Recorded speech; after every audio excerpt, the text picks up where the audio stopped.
And many people were raising the concern about dual citizenship.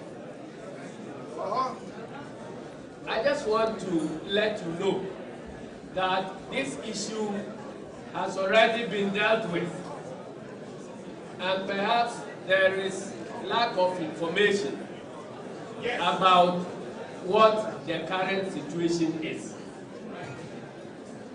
The current position is that Ghanaians are now allowed to hold multiple citizenship without any difficulty. But you need to apply to be granted that dual or multiple citizenship. So, ladies and gentlemen, anytime you are in Accra, take time to apply to the Ministry of Interior. You complete the appropriate forms, pay the appropriate fees, and then I can assure you that within a maximum of 14 days, you will be granted your citizenship of Ghana. Those in the leadership of the Ghanaian community here, it looks as if many of our compatriots here are not aware of this change. So they will keep on asking from one forum to another forum when Ghanaians will be allowed to hold dual or multiple citizenship. I'd like to tell you that we've done our bit of it, and the rest is for the people to know what they need to do to have their citizenship of Ghana restored. The other aspect that has not been dealt with is the concern or the prohibition of people, holders of multiple citizenship, being qualified to occupy certain political offices. And we want to assure you that this will involve the amendment of the Constitution. And His Excellency the President has already committed the government to a total review of the National Constitution by next year. So I'm sure that when we come to deal with the review of the Constitution, those aspects of the dual citizenship that are not capable of being handled by simple legislation will come out for debate. And I'm sure that the good side will win the debate. And then we will have a constitution that will address the concerns of Ghanaians wherever they may be living. My second issue is about the concern of people who are not within NDC.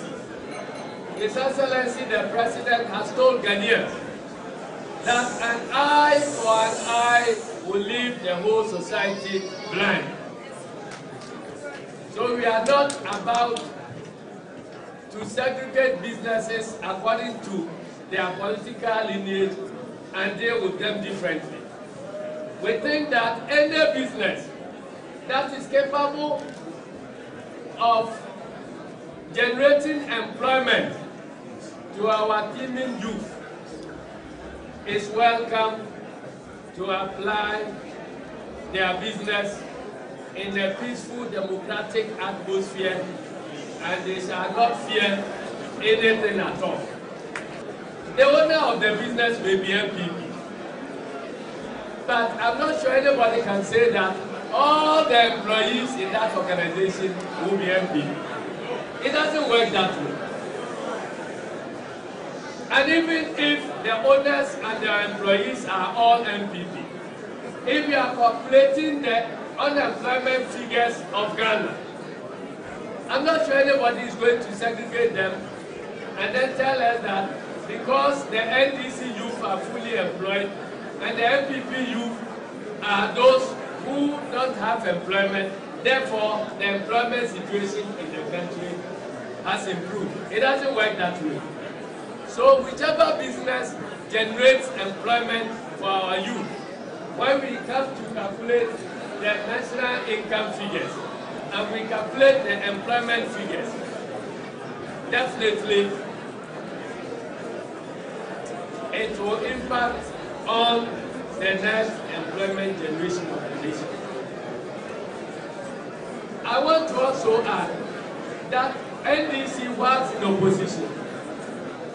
We were all over the place criticizing the MPP for cancelling agreements that had been entered into by MPP just because those behind those agreements were NDC ministers. You know the impact it has had on our effort to attract investment into Ghana.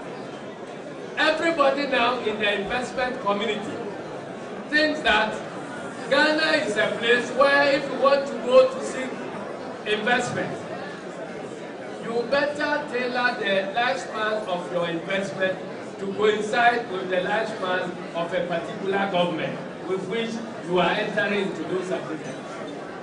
Because you never know how the next government will be dealing with you. We want to handle things differently. And we want to operate from an angle that whoever is dealing with Ghana will be confident that he is dealing with the nation Ghana, but not a particular government in power. What we are going to look at is that if you are representing Ghana and you enter into an agreement, whether the agreement tends to be fraudulent, we are interested in looking at whether you were part of the fraud as a third party or you entered into an agreement with the nation Ghana as a third party without notice. We will apply our criminal laws to deal with the agents who represented Ghana in those agreements. But if we are able to prove that you came in as a third party investment without notice, your investment shall not be taxed. So we want to depart from the tradition where every investor would want to tailor the lifespan of his investment to the lifespan of a particular government in power. And we hope that we can have your support in doing exactly that. Let me conclude by revisiting the attempt to enfranchise you to participate in the choice of leadership in Ghana. I think that nobody is saying that Ghanaians outside Ghana do not have a contribution to make when it comes to the time of the choice of leadership. But we did make a point that the approach of President Kufuor and the NPP government was wrong. And we still believe that that approach continues to be wrong.